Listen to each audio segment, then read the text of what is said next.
안녕하세요. 정민서 약사입니다. 지난 시간에는 약국 직원의 중요성과 관리 기준을 설명했는데요. 이번 2화에서는 좋은 지원자를 선별하는 면접 방법에 대해 이야기해 보려고 합니다. 약국에서 면접을 보다 보면 첫인상이나 말투에서 좋은 느낌을 받는 경우가 있는데요. 하지만 실제로 함께 일해보면 처음에 인상과는 다르게 느껴지는 경우도 있고, 반대로 처음에는 조금 낯설어 보여도 오히려 더 안정적으로 잘 적응하는 경우도 있습니다. 그래서 면접은 사람을 좋게 보는 자리라기보다는 우리 약국과 잘 맞는지를 확인하는 과정이라고 생각하시고 진행해야 합니다. 그렇다면 면접에서는 무엇을 봐야 할까요? 면접에서는 크게 3가지를 중심으로 보시면 도움이 되는데요. 첫 번째는 오래 함께 할 수 있는지, 두 번째는 일을 대하는 태도가 어떤지, 세 번째는 소통 방식이 어떤지입니다.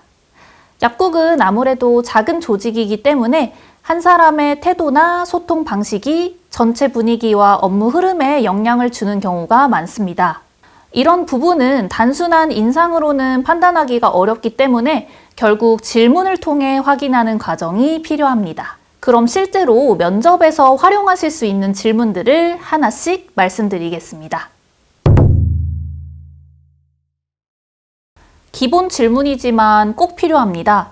단순히 집이 가까워서 지원하신 건지, 아니면 약국 업무에 대한 이해나 관심이 있는지를 확인할 수 있는데요. 지원 동기는 생각보다 중요하고 이게 결국 얼마나 오래 근무할 수 있는지와도 연결되는 경우가 많습니다. 이 질문은 문제 상황에서의 태도를 보는 데 도움이 되는데요.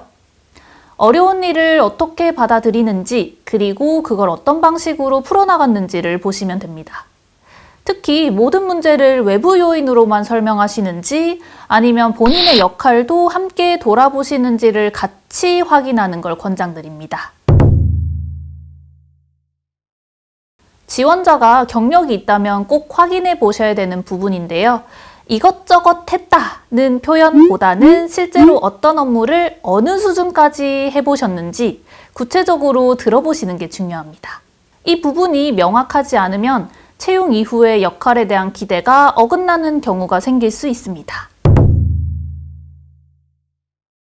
자기 객관화가 되는지를 보는 질문인데요.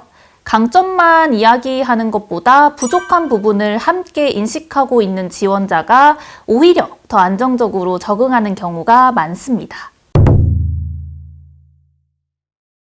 약국은 순간적으로 바빠지는 상황이 자주 발생하기 때문에 이 질문이 중요한데요. 당황해서 멈추는 스타일이신지, 우선순위를 정해서 처리하시는 분인지, 또 주변과 소통하면서 해결하려는지를 들어보시면 도움이 됩니다. 꼭 필요한 질문인데요. 근무 시간, 출퇴근 거리, 업무 강도 등 이것들에 대한 기준이 맞지 않으면 초반에는 괜찮아 보여도 장기적으로는 어려움이 생길 수 있습니다.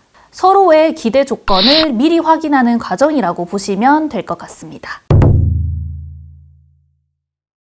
약국은 작은 조직이기 때문에 갈등을 어떻게 풀어나가는지가 중요한데요. 대화를 통해 조율하려는 스타일이신지, 상황을 피하려는 편이신지, 혹은 감정적으로 반응하시는 편인지 등을 파악할 수 있습니다. 약국 업무는 반복적이고 세밀한 일이 많은 편인데요. 이 부분이 직원 성향과 맞지 않으면 초기에는 괜찮아 보여도 점점 피로도가 쌓일 수 있습니다. 그러면 업무 효율도 떨어지고 금방 그만두는 상황이 발생할 수 있는데요. 이 질문을 통해 업무 특성과의 적합성을 확인할 필요가 있습니다. 조심스럽지만 중요한 질문인데요.